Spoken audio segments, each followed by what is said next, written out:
I need the cash by tomorrow, my father commanded, thrusting at me my sister's $950,000 obligation, adding sharply, "No excuses." I gave a nod and replied, "Fine." For hours afterward, I stood at the airport terminal. When he arrived at my place to collect, all he encountered was a locked entrance and a package. He tore it open and began yelling. That simple "fine" lingered in the atmosphere long after their departure, bitter like soot on my tongue. My father believed victory was his. Maria appeared eased. They interpreted obedience. They missed the strategy. You must realize the Hayes Gallery was far more than a company. It served as my father's personal tribute, erected upon my mother's inheritance. Within that tribute existed two distinct positions. My sister Maria held the favored spot. She was the artistic spirit, the outward persona, the one who enchanted buyers and creators. She shone as the centerpiece. I handled the numbers, coordinated operations, remained the quiet intellect behind the scenes, ensuring the centerpiece had a platform. I recall the evening of the spring showcase 2 years back. Maria gleamed in her metallic gown, giggling amid popping corks, basking in praise for the exhibit's concept. She dazzled. Everyone agreed. Nobody noticed me in the rear office at 11 p.m., shifting $20,000 from my own reserves to settle the overlooked catering invoice due before midnight, or face cancellation. I remember her study journey to Paris last year. She returned with drawings and fresh ideas. She omitted the desperate 3 a.m. call I received from a Marais gallery.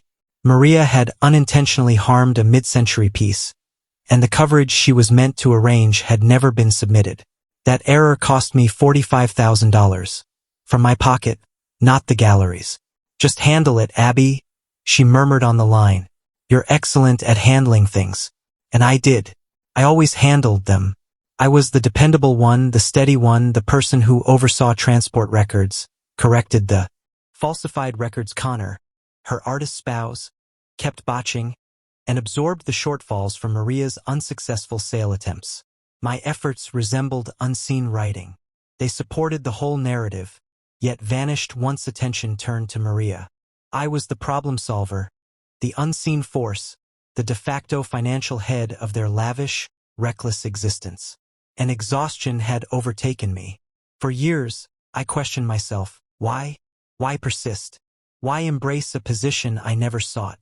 Psychologists describe this as golden child versus scapegoat patterns. In certain households, to preserve balance, offspring receive assigned parts. Maria became the golden one. Talented, imaginative, delicate, requiring shielding and admiration. I became the reliable one, the sturdy, competent, unnoticed figure who absorbed the strain. So the favored one avoided it. I resided in a cell without walls. It formed the hidden shackle of the caretaker. You grow accustomed to maneuvering through the disorder, accustomed to resolving their issues until you accept that resolving them defines your worth. You accept it as the sole path to their affection, and you continue paying. You continue resolving, you continue giving up, not from frailty, but from conditioning that their existence relies on your loss. So I stood in my workspace, their desperation thick around me. "Mark, Maria, this goes beyond mere debt." "Abby," Mark stated, his tone lowering to that intense, pressing level he employed for massive deals. "It's the main attraction." I stiffened. The main attraction. He referred to the Albers artwork, a grand, museum-grade item held on consignment. It belonged to our standing. Connor. He believed he could use it. Maria breathed, her crying now appearing real. He imagined it as security for a venture. And he lost it. The rightful owner discovered it. He's threatening legal action. He's contacting media. Blood left my cheeks. This transcended error. This equaled misappropriation. This meant deceit. This spelled the demise of Hayes Gallery. 7 decades of prestige erased because my sister wed a fool and my father supported them both. He's allowing 24 hours. Mark uttered, voice trembling. 24 hours to gather $950,000. Or he destroys us. He gazed at me, eyes stern. He destroys me. He referred not to funds. He meant the reputation, the heritage. You must resolve this, Abigail. carried no option. Your assets, your personal holdings, cash them out. And there it stood. It fell short that I'd served as their bookkeeper, coordinator, quiet rescuer. It fell short that I'd injected my funds into their troubles for 10 years. Now they sought more than my reserves. They sought my tomorrow. They demanded I burn my life to warm theirs. They insisted I give up everything I'd constructed to conceal their wrongdoing, to preserve their image. I studied Maria, now weeping freely into her palms. I studied Mark, jaw firm, expectant. This marked the limit. This marked when the unseen restraints turned clear. Peculiar serenity washed over me. Fear vanished. Rage shifted to something sharp and precise. Fine, I responded. My fine formed an agreement, not with them but within me. I exited the room. Maria continued weeping. Mark already dialed, likely setting up a transfer from me. Neither caught the expression I wore. I returned to my residence, the one I funded in a location they ignored, and started preparations. They viewed me merely as a capable bookkeeper. They overlooked that I excelled at planning. You cannot spend years taming the turmoil of privileged individuals without mastering how to construct defenses. My scheme had existed for months, a last resort plan I'd prayed to avoid. The crisis had arrived. At 5 p.m., I contacted my attorney. Elizabeth, I stated, the moment has come. Proceed with the movements. She understood perfectly. Over 3 years, each instance I'd rescued Maria, each time I'd concealed one of Mark's errors, I hadn't merely provided cash. I'd obtained signatures they skimmed, assigning gallery possessions to my separate entity. I wasn't solely their rescuer. I ranked as their chief lender. And the security I possessed included the gallery's primary collection. All those difficult-to-move contemporary works in storage, they weren't impossible to sell. They belonged to me. Then I prepared the package. I included more than records. I included their full record of dishonesty. I named it the record book. Inside went the true financial records, those displaying my personal cash covering salaries for half of the prior year, those detailing my $45,000 settlement for the harm piece in Paris. I included the formal titles for the 17 most prized artworks in their storage, all lawfully and discreetly shifted to me across 3 years. These papers demonstrated Hayes' gallery stood empty, and I controlled its essence. And then came the concluding element, the surprise. I penned a personal check for $100,000. I grinned signing it. It matched precisely the sum my father had withdrawn from my mother's endowment 20 years earlier to launch the gallery, a loan he never settled. I positioned it atop everything else, the original wrongdoing, the initial obligation. I closed the package. At 8 p.m., I reserved a single direction ticket to Santa Fe, departing in 4 hours. I filled one bag, left my residence key behind, and headed to the gallery once more. Darkness covered it. I set the record book on the chilly entrance step, exactly where Mark would spot it when seeking a payment I'd never issue. Then I headed to O'Hare and never glanced behind. I arrived in Santa Fe at dawn. The desert heavens brushed in rose and gold. It resembled a different world. The atmosphere felt pure, sharp, peaceful. No past lingered here, no shadows. I located a modest adobe dwelling with an outdoor space, purchased local roast, and rested outside as the town stirred. I sat 2,000 miles distant. I stood utterly solitary. Precisely at 12:01 p.m. Chicago time, my device buzzed. Mark calling. I permitted 2 rings, sipped my brew, and connected. Where's the cash, Abigail? His tone lacked authority now. Carried raw alarm. The owner waits here. The lender stands ready. Where's the cash? Good day, father, I answered, tone steady as the arid breeze. Don't, he stammered. Don't greet me like that? The agreement was midday. You promised. I did, I replied, but I reconsidered. Did you inspect the gallery entrance? What nonsense. There's a package, I stated. I placed it for you. I suggest you examine it. I ended the call. No need to witness it. I envisioned it clearly. I saw him charging from the space, face flushed, bewildered. I saw him noticing the plane container. I saw him tearing into it, anticipating. What? Regret? Remorse? Instead came reality. I allowed 10 minutes. 10 minutes for truth to settle. I knew the initial item, the check. The $100,000 one. Confusion first. Then the attached message.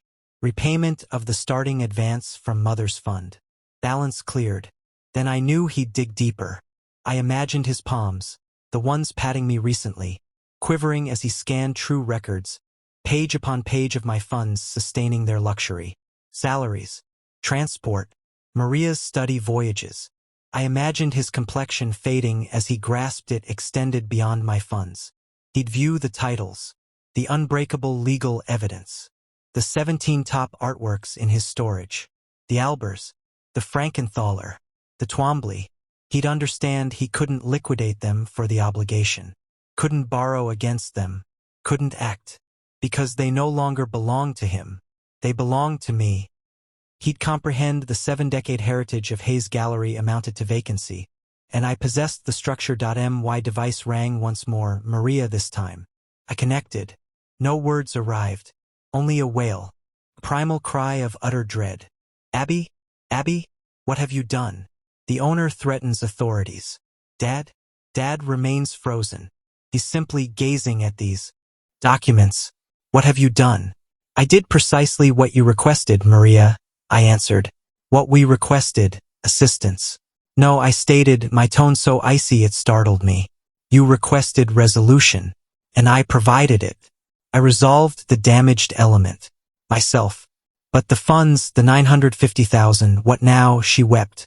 I sipped again. Santa Fe sunlight warmed my skin. Perhaps sell the luxury apartment, I suggested. Then I disconnected.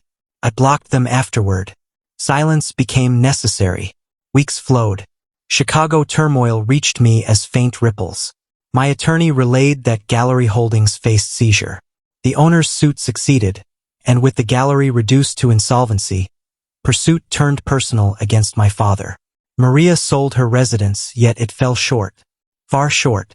I passed days wandering desert trails, inhaling air free of duty. I resumed drawing, something untouched since mother's passing. I rested on my modest outdoor space, observing dusk tint peaks violet when an unfamiliar caller appeared. I nearly ignored it, but mild interest prompted me to respond. Abby? My father's tone emerged, yet altered. No dominance, no fury, merely hollow. Hello, Dad. Silence stretched, broken by his breaths. I'm using a public line. They seized my accounts. He emitted a barren chuckle. They claimed the residence. I offered no reply. He continued softly when I opened that package. Beyond rage, I noticed the check. The $100,000 one. He halted once more. I'd erased that I'd taken it. From your mother. I convinced myself it built for everyone. But you didn't, I stated, not accusing, simply stating. No, he breathed. I constructed for myself. Using her resources. And later yours. He exhaled deeply, unsteady. The gallery, the reputation, all rested on falsehood. Correct? And you alone bore the cost. This became it. The instant I'd anticipated lifelong. Not shouts, not pleas, but this truth. I'm sorry, Abigail, he uttered, voice breaking at last. I'm truly sorry. I caused the issue. Not you. Always me. I shut my eyes. The sun sank, leaving one vivid amber line. I understand, Dad, I replied. So do I. We ended, and I remained in darkness, allowing restrained tears to finally release. People discuss family as eternal ties. They claim blood outweighs water. Yet they ignore what occurs when blood poisons. They skip the remorse of the painful decision to sever a portion to preserve the whole. I released the dreamed family to confront the actual one. And I chose not to rescue them, not to manage their books, not even to oppose them, simply to stand apart, to discover myself beyond their corrections. It wasn't vengeance. It formed the deepest self-protection. I remain in Santa Fe. My days stay peaceful.